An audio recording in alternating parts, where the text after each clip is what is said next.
आपकी पार्टी पर वोटों का विभाजन करने का इल्जाम दोनों तरफ से लगता है। लगाइए ना, हम गोटियां खेलने के लिए तो आए नहीं है।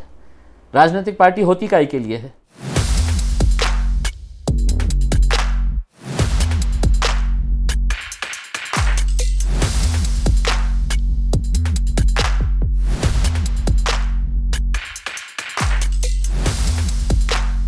जिस शहर से मैं आता हूँ, जिस ज़िले से मैं आता हूँ, इस ज़िले की, शहर की एक पहचान हुआ करती थी। ये कम्युनली हाइपर सेंसिटिव सिटीज़ के अंदर गिना जाता था।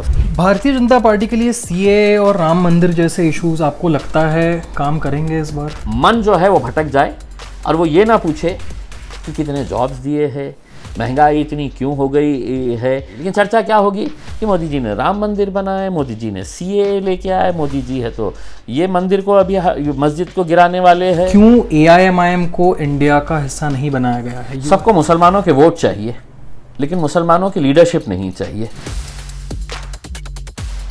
जहरीली जबान का इस्तेमाल करते हैं, लेकिन इम्तियाज जलील के मुंह से अगर एक शब्द भी गलत निकल गया, कानून मेरे लिए और आपके लिए या किसी और के लिए अलग अलग है ऐसा नहीं है।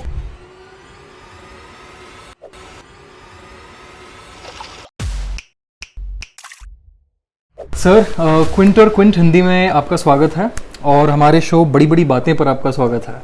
व्हाट डज बड़ी बड़ी बातें mean to you in Indian politics? देखिए, हर 5 साल के बाद ये एक लोकतंत्र का सेलिब्रेशन होता है कि हमारा लोकतंत्र ज़िंदा है, हमारी डेमोक्रेसी ज़िंदा है। उसको दिखाने का, उसका जश्न मनाने का ये एक 5 साल के बाद एक फेस्टिवल आता है। लेकिन अनफॉर्चुनेट एक ट्रेंड जो मैं देख रहा हूँ कि हर 5 साल के बाद जो वोटर टर्नआउट है वो कम होता जा रहा है, और मैं ये समझता हूँ कि लोकशाही के लिए एक बहुत ही बड़ा ख़तरा है। या तो उनका विश्वास ख़त्म हो गया है, या उनके सामने ऐसा कोई कैंडिडेट नज़र नहीं आ रहा है कि यार मैं क्यों जाके आधा घंटा उस कैंडिडेट के लिए खड़े रहूं और वोट डालूं उसे करके। तो इस बारे में पूरे देश को चिंतन करने की ज़रूरत है, मैं समझता हूं। किस मुद्दे पर 2024 का चुनाव आप लड़ रहे हैं इस बार औरंगाबाद में? देखिए, मैंने तो 2014, 2019 और 2024 का इलेक्शन मेरा जो है वो सिर्फ मैं काम की बुनियाद के ऊपर, जिस शहर से मैं आता हूँ, जिस ज़िले से मैं आता हूँ, इस ज़िले की, शहर की एक पहचान हुआ करती थी। ये कम्युनली हाइपर सेंसिटिव सिटीज़ के अंदर गिना जाता था उसमें। तो हम यहाँ का डेवलपमेंट अगर रुका है तो इस वजह से रुका है कि यहाँ पर राजनीतिक स्वार्थ की वजह से अलग अलग समाजों के बीच में दरारें और दीवारें खड़ी कर दी गई थी। मैंने पिछले 10 सालों के अंदर उन दीवारों को गिराने का काम किया है, क्योंकि मैं समझता हूँ कि अगर मुझे कोई उद्योग को लाना है, कोई इंडस्ट्री को लाना है, कि टूरिस्ट को यहाँ पर लेके आने का है, तो अगर यहाँ का सोशल फैब्रिक अच्छा रहेगा, अगर यहाँ पर कम्युनल हार्मनी रहेगी, तब जाकर आपके सारे डेवलपमेंट जो है वो इसके साथ जुड़े हुए हैं। जब एक बैकलॉग बहुत बड़ा होता है किसी शहर के लिए, अनफॉर्चुनेटली इस शहर का बैकलॉग जो है वो पिछले 25-30 सालों से बहुत गहरी खाई बनते चली गई है, क्योंकि किसी ने कोई काम नहीं किया। और इसलिए नहीं किया कि जब भी इलेक्शन आया तो जात, धर्म और मज़हब के नाम के ऊपर इलेक्शन किया। वो आपके हिसाब से क्या फैक्टर था जिसकी वजह से पिछली बार you won against somebody as established a politician as Mr. Chandrakant Khaire? नहीं, लोगों को देखिए, अल्टीमेटली आप you can fool the public 1 time 2 times, not every time उसमें। तो जब लोगों को ये समझ में आने लगा कि यार दूसरे शहर के अंदर फ्लाईओवर बन रहा है, दूसरे शहर के अंदर रास्ते अच्छे बन रहे हैं, वहाँ पे जॉब अपॉर्चुनिटीज़ हो रही है, हमारे पास क्यों नहीं हो रहा है? And then the youngsters realise, oh it's because we are selecting the wrong person. तो मैंने 2019 के अंदर ऐसे लोगों को देखा जिनके फादर मदर एक कट्टर भाजपा के समर्थक हो गए या कट्टर शिवसेना के समर्थक होंगे, but a youngster like you, उसने बोला कि no mom, no dad, I am not going to vote this time as per your wish, मैं मेरी मर्जी के हिसाब से करूँगा, एंड दे वोटेड फॉर मी।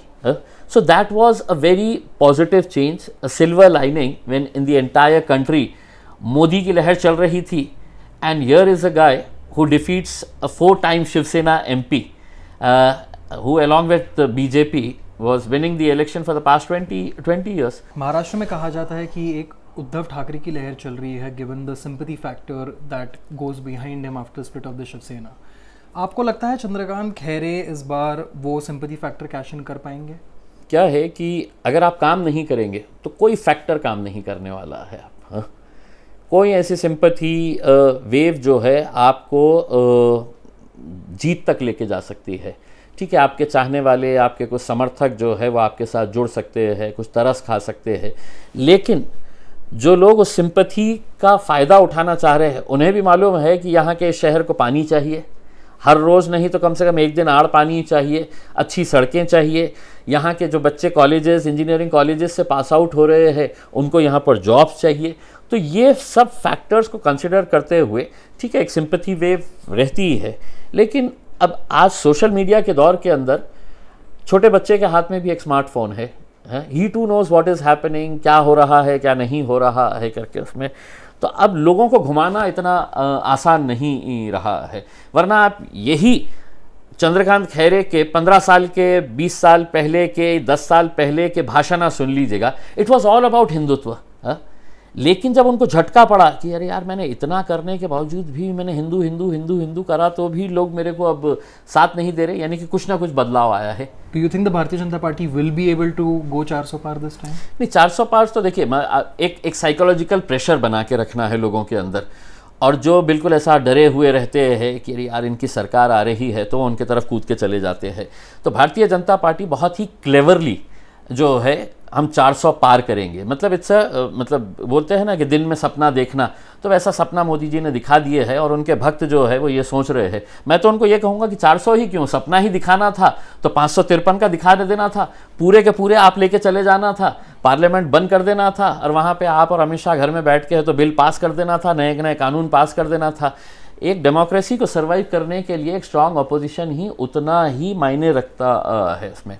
यहाँ पर अमित शाह साहब आए थे और उन्होंने कहा कि इस बार हम महाराष्ट्र से 45 सीटें लेके आएंगे करके, 3 सीटें छोड़ दिए थे उन्होंने, 48 सीट से है, तो वो 3 में उनको भी मालूम था कि एक मेरी सीट है करके, तो वो बोले कि इसकी सीट पहले से ही अपन लियो मत करके, क्योंकि अपन कितनी भी ताकत लगा ले तो यहाँ पर अपन जीतेंगे नहीं करके। भारतीय जनता पार्टी के लिए सीए और राम मंदिर जैसे इश्यूज आपको लगता है काम करेंगे इस बार? देखिए कुछ लोग हैं, आपको एक उदाहरण देता हूँ मैं कि मैंने यहाँ पर एक भारतीय जनता पार्टी के एक नेता का एक स्मारक बनने वाला था, जिसके लिए सरकारी बहुत ही करोड़ों की ज़मीन है तो अलॉट की गई थी। मैंने उसका विरोध किया और विरोध करके ये बताया कि मैं बोला वहाँ पर स्मारक नहीं बनना चाहिए, वहाँ पर एक अस्पताल बनना चाहिए करके। तो मैंने हाई कोर्ट के अंदर एक PIL फाइल की, जनहित याचिका फाइल की, और हाई कोर्ट ने भी ये माना। आज वहाँ पर 400 बेड का गवर्नमेंट हॉस्पिटल बन रहा है। अब मैंने उनको ये कहा हूँ कि अब उस नेता का नाम जो है आप उस हॉस्पिटल को देते, मुझे कोई फ़र्क नहीं पड़ता है उसमें। लेकिन जब मैंने सोशल मीडिया के ऊपर ये डाला कि अब औरंगाबाद में आएगा 400 बेड का एक और हॉस्पिटल, तो उसमें इतने सारे भक्तों के कमेंट्स थे कि औरंगाबाद क्यों बोल रहा है, छत्रपति संभाजी नगर क्यों नहीं बोल रहा है, यानी कि उसको कोई लेना देना नहीं है। और ऐसा नहीं है कि सबसे पहले उस अस्पताल के अंदर भागने वाला, उसका इस्तेमाल करने वाला वही वो भक्त रहेगा, उसके परिवार वाले रहेंगे, लेकिन उसके जहन के अंदर ऐसा जहर घोल दिया गया है कि नहीं तुझे तो मतलब यही नॉन इश्यूज़ को इशू समझना पड़ेगा और उसी के पीछे तुझे भागना पड़ेगा। तो CAA हो जाए है, ये राम मंदिर का इशू हो जाए है, ये सब ने क्या बहुत ही कैलकुलेटेड तरीके से RSS BJP के पास एक ऐसी थिंक टैंक है कि कौन से टाइम के ऊपर हमको कौन सा इशू लेने का है करके। आप उत्तर प्रदेश का जब इलेक्शन आ रहा था, आपको याद होगा कि साउथ के अंदर उडुपी में एक लड़की ने नकाब पहनकर कॉलेज में गई थी, तो that was an issue in the Uttar Pradesh election. पूरे यूपी के अंदर चर्चा ये हो रही थी कि वो बच्ची ने नकाब पहन के जाना या नहीं जाना चाहिए। इलेक्शन ख़त्म हो गया, नकाब फिर से पहन के जाने लगी है बच्चियाँ, कोई इशू नहीं है इसके ऊपर। सो कौन से मुद्दे को कब उठाना और उसको कैसा कम्युनलाइज करना हमने कि लोगों का मन जो है वो भटक जाए और वो ये ना पूछे कि कितने जॉब्स दिए हैं, महंगाई इतनी क्यों हो गई है। लेकिन चर्चा क्या होगी कि मोदी जी ने राम मंदिर बनाए, मोदी जी ने CAA लेके आए, मोदी जी है तो ये मंदिर को अभी मस्जिद को गिराने वाले हैं, मस्जिद का ये करने वाले हैं, मुसलमानों के लिए और नया कानून लाने वाले हैं। क्यों AIMIM को इंडिया का हिस्सा नहीं बनाया गया है? You have voiced your opinion publicly on this matter before that AIMIM should be a part of the India block. देखिए क्या वजह आप देखेंगे कि अभी जितने भी 6-7 मेन पार्टीज़ है, सबको मुसलमानों के वोट चाहिए, लेकिन मुसलमानों की लीडरशिप नहीं चाहिए। उन्हें ऐसा लगता नहीं है कि साहब यहाँ पर उद्धव ठाकरे बैठेगा, यहाँ पर अशोक चौहान बैठेंगे, यहाँ पर शरद पवार साहब बैठेंगे, उधर देवेंद्र फडणवीस बैठेंगे, फिर एकनाथ शिंदे साहब बैठेंगे, ये सब यहाँ पे बैठेंगे। बहुत तुम्हारे लिए दरियाँ बिछा चुके हैं, तुम्हारे लिए कुर्सियाँ लाकर हमने तो कुर्सियाँ बिछाने का काम किए हैं। अब हम भी तुम्हारे बाजू बैठेंगे और तुम्हारे साथ जाकर विधानसभा और लोकसभा के अंदर बैठेंगे करके। तो यही वजह है उन्हें।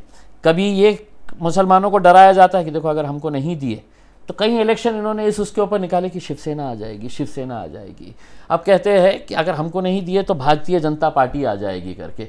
आधी कांग्रेस से ज़्यादा भारतीय जनता पार्टी के गोद में जाके बैठ चुकी है, आधी कांग्रेस। जो लोग हमको मतलब उंगलियां दिखाते थे, उदाहरण के तौर के ऊपर मैं नांदेड़ गया एक सभा के लिए, अशोक चौहान बोले कि देखो ये भारतीय जनता पार्टी के लिए मदद करने के लिए आए, खुद जाके उनके गोद में बैठ गए हैं। तो ऐसे कितने नेताओं के मैं नाम गिनाऊंगा उसमें, हाँ, जो हमारे ऊपर उंगलियां कसते थे। आज अगर कोई एक पार्टी है जो किसी को गिनी नहीं है कि हमने कहा कि हम हारो जीतो जो भी हो हम मजबूती के साथ खड़े रहेंगे करके उसमें, अब इन्हें समझ में आएगा उसमें कि हमारी ताकत क्या है करके उसमें। आपकी पार्टी पर वोटों का विभाजन करने का इल्जाम दोनों तरफ से लगता है। लगाइए ना, हम गोटियां खेलने के लिए तो आए नहीं है। राजनीतिक पार्टी होती काहे के लिए है? राजनीतिक पार्टी जो है, क्या मेरी पार्टी सिर्फ इस काम के लिए है कि साहब रमज़ान चल रहे हैं, मैं आपको बुलाऊंगा, आपको टोपी पहनाऊंगा, आपको खजूर खिलाते हुए फ़ोटो खिंचाऊंगा, अखबार में लगाऊंगा और बस मुसलमान इसी अंदर खुश है कि देखो मैंने इनको खजूर खिलाया करके टोपी पहनाया। एक दिन टोपी पहनते हैं वो हमारी और 5 साल हमको टोपियाँ पहनाते फिरते हैं इसमें। तो आप ये समझ लीजिएगा आपको क्या इल्ज़ाम लगाने का है। एक हिंदू मुस्लिम डिवीजन और कम्युनलिज्म और पोलराइजेशन की आपने बात की। Maharashtra ranks the highest in terms of hate speeches and communal violence. हाँ, because it is being organised, sponsored and everything is being done by the government and the police. हाँ, तो क्या है, होना ही चाहिए ना भाई। अगर आप खुद है तो उसको ऑर्गेनाइज कर रहे हैं, उसको स्पॉन्सर कर रहे हैं, उसका पूरा इवेंट को है तो आप पब्लिसाइज कर रहे हैं, so what is the big deal उसमें? हाँ भाई, जिनके पास कुछ दिखाने के लिए नहीं होता है कि मैंने ये अच्छा काम किया है तो लेके आओ कोई तो भी बड़ करने वाले। हमारे शहर में भी बहुत आते हैं उसके अंदर, ऐसी जहरीली ज़बान का इस्तेमाल करते हैं उसमें, हाँ, और बस चलते रहता है उनका काम, कोई एक्शन नहीं, कोई ये नहीं है उसका। लेकिन इम्तियाज़ जलील के मुंह से अगर एक शब्द भी गलत निकल गया तो फ़ौरन इम्तियाज़ जलील नोटिस तुम्हारे ऊपर आ जाएगी उसमें। हाँ, तो कानून मेरे लिए और आपके लिए या किसी और के लिए अलग अलग है ऐसा नहीं है। आईपीसी मेरे पे भी लागू है, सीआरपीसी आप पे भी लागू है, इन पे भी लागू है, सब पे लागू है उसके अंदर। So why this discrimination? This discrimination is क्योंकि पुलिस भी आज एक ऐसे रोल के अंदर आ गई है कि वो भी भाजपा की कठपुतली हो चुकी है इसके अंदर। बताइए मुझे कितने आप हेट स्पीचेस के लिए है तो ये कर रहे हैं। सुप्रीम कोर्ट ने डायरेक्शंस बहुत स्ट्रिक्चर्स पास करने के बावजूद भी महाराष्ट्र के ताल्लुक से क्या रुका है? नहीं रुका है। यानी कि इसका मतलब क्या है? अरे सुप्रीम कोर्ट बोल रहा हूँगा, यहाँ पे तो हमारी हुकूमत है, हम बोलेंगे करके। और वही 6-8 लोग है इसके अंदर। हाँ? देश के लिए क्या मुद्दे हैं 2024 के चुनाव के लिए? बस देश को बचाना है सर, देश को बचाना है, उस गंदी राजनीति से बचाना है जो समाज के बीच में दरारें और बड़ी बड़ी दीवारें खड़ी कर रहे हैं करके। तो उस देश को हमें अगर बचाना है तो आज सभी देशवासियों के लिए बहुत बड़ी जिम्मेदारी हो जाती है कि हम अपने चुनाव का सही तरीके से इस्तेमाल करें। हुकूमत तो आ जाएगी लेकिन हम बहुत पीछे चले जाएंगे। अगर देश को आगे लेकर जाने का है तो बहुत समझदारी से इस बार वोट करने की ज़रूरत है। भारतीय जनता पार्टी ये इलेक्शन जीतने के लिए हर हथकंडा अपनाने वाली है, हर हथकंडा अपनाने वाली है उसमें। लेकिन एक बात ज़रूर बताना चाहूँगा उसमें, आप नोट करके रख लीजिएगा कि ये पूरी ताकत भी लगा ले तो 400 के बिल्कुल करीब में भी नहीं आने वाले है इसके अंदर।